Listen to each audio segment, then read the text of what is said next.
বহুল প্রতীক্ষার পরে হানি মুভিটি চলে এসেছে। তো আমিও চলে আসলাম এটার এক্সপ্লেইন নিয়ে। আসলে সিনেমার গল্পটি সাজানো হয়েছে কালো জাদুকে কেন্দ্র করে। আশা করি যদি তোমরা শেষ পর্যন্ত দেখো তাহলে হতাশ হবে না। তোমাদের জন্য এত কষ্ট করে নতুন নতুন সিনেমার গল্প নিয়ে আসি, তাহলে তো একটা লাইক আমি আশা করতেই পারি। কোনো স্পয়লার না দিয়ে আর চ্যানেলটা সাবস্ক্রাইব করে চলো তাহলে গল্পের ফিরে ঢুকে পড়া যাক। সিনেমা শুরুতেই দেখা যায় একটা ঘন জঙ্গল। ভোরবেলার অন্ধকারে দল বেঁধে কয়েকটা লোক একটা গুহার দিকে যাচ্ছে। গুহার ভেতরে এক ভয়ঙ্কর দৃশ্য, বিশাল বড় জীব বের করা কোনো একটা মূর্তি, আর এক মহিলা তান্ত্রিক একটা লোকের মাথায় অনবরত পাথর মেরে রক্ত বের করে চলেছে। সেই মাথা থেকে রক্ত বের করে সেই মূর্তিটাকে দেয় সে, আর সেই মূর্তিটার আরাধনা করে চলেছে লোকগুলো। কাহিনীটা শিফট হয়, দেখানো হয় একটা আত্মা কাঁপানো দৃশ্য। একটা মহিলা তার রক্তমাখা পা এবং হাতে একটা বালতি নিয়ে এগিয়ে যাচ্ছে। তার সামনে একটা বাচ্চা মেয়েটার মুখও রক্তে ভর্তি। মহিলাটির মুখেও লেগে আছে রক্ত, আর চোখে মুখে কেমন একটা পৈশাচিক আনন্দ। বাচ্চা মেয়েটি ওই মহিলাটিকে জিজ্ঞেস করে, মা, আবার কি হানি ফিরে আসবে? কাহিনীটা আবারও শিফট হয় সাল 2012। দেখা যায় একটা অফিসের লোকজন আনন্দ নামের একটা লোককে মারছে। অভিযোগ হলো আনন্দের ড্রয়ার থেকে কালো জাদু করার অনেক কিছু পাওয়া গেছে। মার খেয়ে আনন্দ বাড়িতে ফিরে আসে। তার সুন্দর স্ত্রী ললিতা এবং ছোট্ট শিশু যার নাম মীরা। ললিতা আনন্দকে এই অবস্থা দেখে জিজ্ঞেস করে, কি হয়েছে তোমার? তখন আনন্দ অনেক রেগে গিয়ে বলে, সবকিছু হচ্ছে এই বাচ্চাটার জন্য। এটা বলে একটা ছবির সামনে বসে সে অদ্ভুতভাবে কেমন পুজো করতে থাকে। হঠাৎই এই সময় তার জিভ বাইরে বেরিয়ে আসে, চোখগুলো বড় বড় হয়ে যায়, ঠিক জঙ্গলে সেই মূর্তিটার মতো। দৃশ্য আবার পাল্টায় 2019 সাল। এখন মীরা অনেক বড় হয়ে গেছে। আনন্দকে দেখা যায় সে কড়ি নিয়ে কি যেন করছে, মনে মনে মন্ত্র পড়ছে। আনন্দ সবসময় কালো জাদু নিয়ে মেতে থাকতো, এর জন্য ওর উপার্জন তেমন একটা হতো না, এবং এটা নিয়ে ললিতা এবং আনন্দের মধ্যে প্রচণ্ড ঝগড়া হতো। প্রতিদিনের মতো সেদিনও এরকমই একটা ঝগড়া হচ্ছিল। বাড়ির বাইরে লোক জড়ো হয়, আশেপাশের প্রতিবেশীরা হুমকি দিয়ে যায়, কারণ তারা জানতো আনন্দ কালো জাদু করে। তারা বলে এই বাড়ি যদি তারা না ছাড়ে আর এই বাড়ি থেকে যদি ওরা না বের হয় তাহলে আমরা কিন্তু এই বাড়িটা আগুনে জ্বালিয়ে দেব। বাড়ির মালিকও আনন্দকে চলে যেতে বলে। তাই অন্য কোনো উপায় না পেয়ে আনন্দরাও বাড়িতে সব জিনিসপত্র নিয়ে বেরিয়ে পড়ে। এরপর তারা চলে আসে একটা গ্রামে এবং এসেই একটা বাড়ি ভাড়া নেয়। ওরা ভাড়া নিয়েছিল নিচতলা এবং ওপরতলায় আরেকটা পরিবার থাকতো। ললিতার রাতের বেলা যখন তার মেয়েকে নিয়ে ঘুমাচ্ছিল, একটা লোক আনন্দের সঙ্গে দেখা করতে আসে। লোকটার নাম সারংপালি। লোকটা আনন্দকে বলে, আমি সব কিছুর ব্যবস্থা করেছি, শুধু আমাদেরকে তাড়াতাড়ি বেরিয়ে পড়তে হবে। দেখা যায় তারা দুজনে খালি গায়ে আবার আগের মতো জিভ বের করে চোখ বড় বড় করে মন্ত্র পড়তে থাকে। ললিতা দূর থেকে সব কিছু দেখছিল। ললিতা বুঝতে পারে না যে আনন্দ কি করছে এসব। সে ভয়ে কাঁদতে থাকে। ললিতা এই ব্যাপারে আনন্দকে জিজ্ঞেস করলে ললিতাকে মারতে শুরু করে আনন্দ। আর এদিকে এই ব্যাপারটা দেখে মীরাও কাঁদছিল। এরই মধ্যে তাদের বাড়ির কলিং বেলটা বেজে ওঠে। আনন্দ দরজা খুলে দেখে ওপরতলায় থাকা পরিবারটা তাদের চিৎকার শুনে ছুটে এসেছে। তারা সেখান থেকে মীরাকে নিয়েই চলে যায়। তারা বলে, তোমাদের মধ্যে ঝগড়াঝাটি চলছে, এই জন্য তোমাদের মেয়েটা আমাদের সাথে থাকুক। পরদিন মীরা খুব কষ্ট পেয়ে ললিতাকে বলে, মা, তুমি আর বাবা এভাবে ঝগড়া করো না, আমার খুব ভয় লাগে। আর যদি তোমরা ঝগড়া করো তাহলে আন্টিদের বাড়িতে আমাকে ঘুমোতে পাঠিও না। কাল যখন আমি আন্টিদের বাড়িতে ঘুমোতে গিয়েছিলাম তখন ওই বুড়ো লোকটা আমার গায়ে রাত্রেবেলায় হাত দিচ্ছিল এবং আমার সাথে এমন কিছু করেছে যেটা আমার একদমই ভালো লাগেনি। ললিতা তার মেয়ের কথা শুনে অনেক চিন্তায় পড়ে যায়। রাতের বেলা ললিতা যখন আনন্দের সঙ্গে এই বিষয়ে কথা বলতে যায়, আনন্দ তখন বলে, চিন্তা করো না, আমি যা করছি আমার, তোমার আর মীরার ভবিষ্যতের জন্যই করছি। আমরা অনেক বড়লোক হয়ে যাব, প্রচুর টাকা আসবে আমাদের দিন পাল্টে যাবে। কিন্তু এই জন্য আমি আজ থেকে যা যা বলবো তোমাকে একদম অক্ষরে অক্ষরে পালন করতে হবে, এবং তোমার মেয়েকেও অনেক কিছু করতে হবে। আনন্দের কথাগুলো কেমন জানি ভয়ানক শোনাচ্ছিল, কিন্তু ললিতা পরিবারের শান্তি এবং মেয়ের ভবিষ্যতের জন্য সবকিছু করতেই রাজি। আনন্দ তখন বলে, আমাকে কয়েকদিনের জন্য বাইরে যেতে হবে, তুমি আর মীরা কয়েকদিনের জন্য কোথাও একটা ঘুরে এসো। ললিতা এবং মীরা একটা আশ্রমে চলে আসে থাকার জন্য। ওদিকে দেখা যায় রাতের অন্ধকারে ঘন জঙ্গলে সারাংবালি এবং আনন্দ এক লোকের সঙ্গে দেখা করে। তারা তিনজনে আবার ঠিক একই রকম জিনিসই করছিল, জিভ বের করে চোখ বড় বড়। মনে হচ্ছিল তারা কোনো একটা শয়তান দেবতাকে সম্মান জানাচ্ছিল। এদিকে ললিতার মীরা আশ্রমে দিন গুনছিল যে কবে আনন্দ ফিরে আসবে। আশ্রমে একটা লোকের সঙ্গে মীরার খুব ভালো একটা সম্পর্ক গড়ে ওঠে। মীরার লোকটাকে কাকু বলে ডাকত। বেশ কিছুদিন কেটে যায়। আজকে আনন্দ সেই আশ্রমে তার মেয়ে এবং স্ত্রীকে নিতে এসেছে। আনন্দ ললিতাকে বলে সারাংবাণী আমাদের জন্য একটা বিশাল বড় বাড়ির ব্যবস্থা করে দিয়েছে। চিন্তা করো না, এখন থেকে ওটাই আমাদের বাড়ি হবে, আর আমরা অনেক খুশি থাকব। দেখা যায় আনন্দ তাদেরকে এমন একটা জায়গায় নিয়ে আসে যার আশেপাশে বাড়িঘর জনবসতি তেমন একটা নেই। চারদিকে পুরনো দিনের সব বারান্দার মেঝে হচ্ছে উঠোন। সেখানে একজন রহস্যময় মহিলাকে দেখা যায়। ওর নাম রামনা। রামনা বাক্স থেকে কাপড় দিয়ে পেঁচানো একটা সাদা পুতুল আনন্দ এবং সারাংপালির হাতে এনে দেয়। সারাংপালি আনন্দকে বলে, প্রথমে এটা দিয়ে তুমি প্র্যাকটিস করো আর মীরাকে তৈরি করো। কিসের প্র্যাকটিসের কথা বলছে আর মীরাকে নিয়েই ওরা কী করতে চাইছে? এই বললে সারংপানি সেখান থেকে চলে যায়। ললিতার এসব কিছু দেখে একদমই ভালো লাগছিল না। ললিতা বলে, আমার মেয়েকে নিয়ে আমি কিছুই করতে দেব না। আনন্দ বলে, আমাদের মেয়ের কিচ্ছু হবে না, তুমি দেখে নিও। আমরা যে দেবতার পুজো করি সেই পুজোটা করার জন্য এমন একটা মেয়েকে লাগবে যে মেয়ের এখনও মাসিক শুরু হয়নি। ললিতা মানতে না চাইলে তখন আনন্দ একটা টাকার বান্ডিল এনে ওকে দেখায় আর বলে, এই দেবতার পুজো করলে আমাদের অবস্থা পাল্টে যাবে, মীরার ভবিষ্যৎ পাল্টে যাবে। ললিতা মীরার ভবিষ্যতের কথা ভেবে এবারও চুপ হয়ে যায়। পরের দিন সকালবেলা ললিতা মীরাকে বলে, তোমার বাবা যেরকম যেরকম বলবে তুমি সেরকমই করবে। আনন্দ এবং সারাংপানি মীরাকে নিয়ে বেরিয়ে পড়ে। অনেক দূরের কোনো একটা অজানা রাস্তা দিয়ে ওরা যেতে থাকে। রাত নেমে আসে, আবার সেই ঘন জঙ্গল, চারদিকে ঘুটঘুটে অন্ধকার। আনন্দ এবং সারাংপানি মীরাকে একটা লোকের কাছে নিয়ে আসে। সেই লোকটা মীরাকে একটা বস্তা হাতে ধরতে দেয়, কিন্তু বস্তার ভেতরে কি যেন একটা লড়ছে। বস্তাটা নিতেই মীরা ভয় পায়। ভয়ে ভয়ে মীরা সেই বস্তাটা হাতে নেয় এবং সেটা নিয়ে বাড়িতে চলে আসে। অবাক করার মতো ব্যাপার, সেই বস্তাটা খুলে দেখা যায় বস্তার ভেতরে একটা কালো বেড়াল। বেড়ালটা কেমন যেন অশুভ সুরে চিৎকার করছিল এবং দেখা যায় ওই বাইরের একটা ঘরকে সাউন্ড প্রুফ করা হচ্ছে। এক ধরনের ফোম পাওয়া যায় বিশেষ ধরনের, যেটা ওয়ালে লাগিয়ে দিলে রুমটা সাউন্ড প্রুফ হয়ে যায়। কিন্তু প্রশ্ন হলো রুমটাকে সাউন্ড প্রুফ কেন করা হচ্ছে সেটা একটু সামনের দিকে গিয়েই জানতে পারা যাবে। ঘরের মধ্যে কালো বিড়াল এবং মীরাকে বন্ধ করে দেওয়া হয়। আজ থেকে মীরাকে সেই বিড়ালটার সঙ্গে রাতের বেলা ঘুমাতে হবে। রামনা প্রত্যেকদিন সেই ঘরে গিয়ে বিড়াল এবং মীরাকে খাবার দিয়ে আসতো। এছাড়া ওই রুমের মধ্যে আর কেউ আসতো না। রামনা এবং আনন্দকে দেখা যায় মীরাকে সেই কাপড়ে বাঁধা পুতুলটার গলায় দড়ি বাঁধা শেখানো হচ্ছিল। মীরা রাতের বেলায় ওই ভয়ঙ্কর বিড়ালটার সাথে থাকতে খুব ভয় লাগে। মীরা জানালা দিয়ে শুধু তার মাকে দেখত। হঠাৎই এর মধ্যে একদিন রাত্রেবেলায় বিড়ালটা চিৎকার আনন্দ শুনতে পায়। বাহিরে জোরে জোরে বৃষ্টি পড়ছে। আনন্দ তখন অনেক তাড়াহুড়ো করে সেই রুমের মধ্যে যায় এবং দেখতে পায় বিড়ালটা অনেক ছটফট করছে। আনন্দ সেই ঘরের সাথে একটা দড়ি বেঁধে দিয়ে বাইরে চলে আসে এবং সারাংপানিকে ডাকে আর বলে, তাড়াতাড়ি ওঠো, সময় চলে এসেছে, এই সময় আর আসবে না। আনন্দ যেভাবে যেভাবে মীরাকে বলে, মীরা ঠিক সেইভাবে বিড়ালটার গলায় দড়ি বেঁধে ঘর থেকে বাইরে বেরিয়ে আসে। রমনাকে দেখা যায় সেও জিভ বের করে ঠিক একই রকমভাবে পুজো করছিল। আর আনন্দ জানালা দিয়ে দড়িটাকে টানে। বিড়ালটা ওপরে উঠে যায়। তার গলায় বাঁধা দড়িটার জন্য সে ছটফট করতে থাকে। কিছুক্ষণ পর দরজা খুললে দেখা যায় অদ্ভুত একটা দৃশ্য। বিড়ালটার পেট থেকে পরপর 4টা বাচ্চা বের হয়ে মেঝেতে পড়ে আছে, তার সাথে রক্ত। তার মানে বিড়ালটা গর্ভবতী ছিল এবং কালো বিড়ালটাকে দেখা যায় সেটা মারা গেছে। আসলে আনন্দী তাকে মেরেছিল দড়িতে ঝুলিয়ে। এই ব্যাপারটা দেখে অজ্ঞান হয়ে যায় ললিতা। এরকম অদ্ভুত আর ভয়ঙ্কর দৃশ্য সে দেখবে সেটা কখনো কল্পনাও করেনি।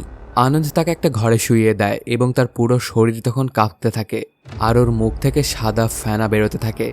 রামনা মীরাকে ওই ঘরটাতে নিয়ে আসে। বিড়ালের পেট থেকে যখন বাচ্চাটা বেরোচ্ছিল তখন তার গর্ভের যে জল সেটা মাটিতে পড়েছিল।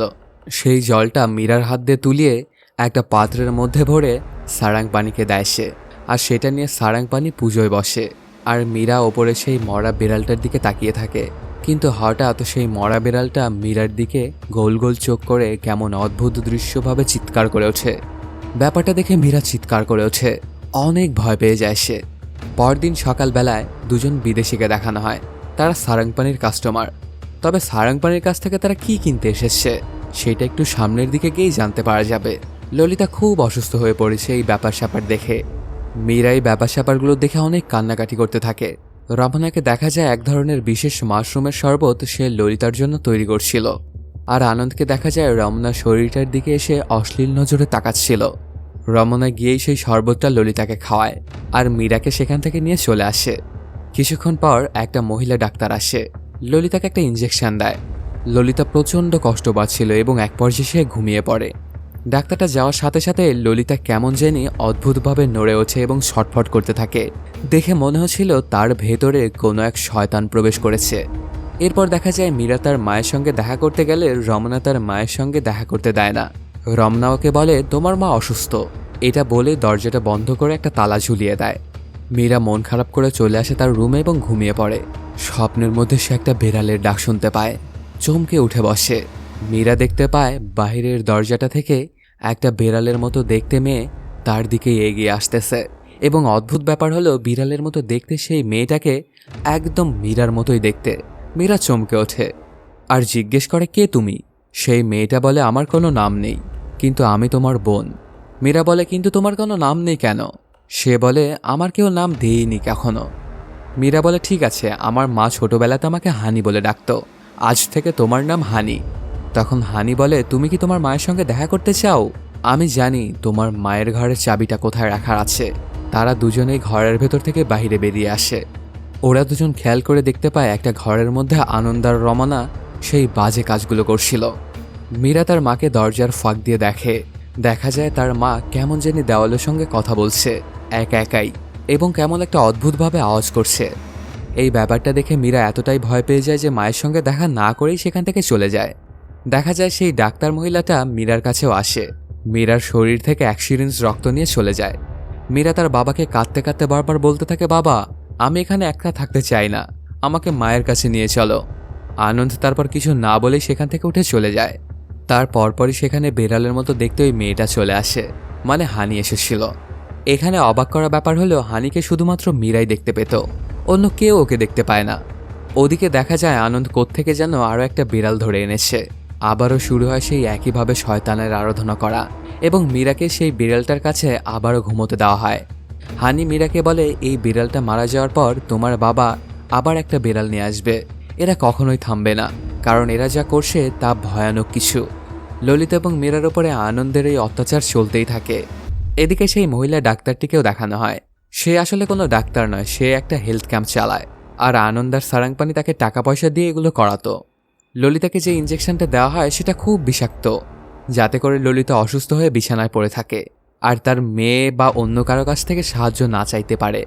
এরপর হঠাৎ একদিন দেখা যায় আশ্রমের সেই লোকটা ললিতাদের খোঁজে আসে, কিন্তু সে ওই বাড়িটাতে যায় যে বাড়িটাতে আনন্দরা আগে থাকতো।